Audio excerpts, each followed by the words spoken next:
अकोल्याच्या बाजार तळावर खास अकोले तालुक्यातील जनतेला संबोधित करण्यासाठी आले होते। सगळा तर आपण तुम्ही सांगितलेली आहे, अत्यंत उत्साहामध्ये, भर उन्हामध्ये, उन्हाताणामध्ये पठार भागातून, आदिवासी पट्ट्यातून जनता मतदार आले होते आणि सर्वांनी अत्यंत म्हणजे स्टेजवरील सर्वांना एक कुतूहल होतं आणि कौतुक वाटत होतं।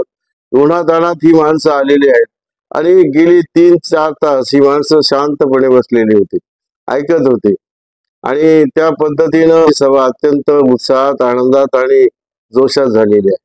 साहेब, एक सर्वांच्या मनात एक प्रश्न लागलेला आहे। सध्या मतदारसंघात वंचितचे उमेदवार तयारीने फिरत आहेत, काय नक्की यांच्या मागे नक्की कोणाची ताकद वाटते तुम्हाला? वंचितचे उमेदवार ना या भागातले, ना इथला जन्म, ना इथे राहणारे मुंबईचे हे उमेदवार आहेत। त्यामुळं यांचा जनतेशी किती आणि कसा संबंध आहे हे आपल्याला सर्वांना माहित आहे। दुसरा राहिला भाग वंचितच्या बाबतीमध्ये, जे काही निवडणुकीच्या पूर्वी ज्या काही गोष्टी समोर आलेल्या आहेत, महाविकास आघाडी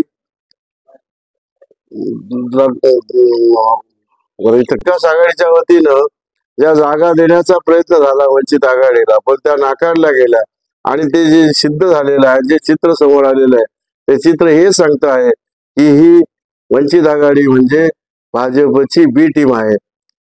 म्हणून वंचित आघाडीच्या उमेदवाराला मत देणं म्हणजेच भाजपला मत देणं अशा प्रकारचं निश्चित झालेलं आहे।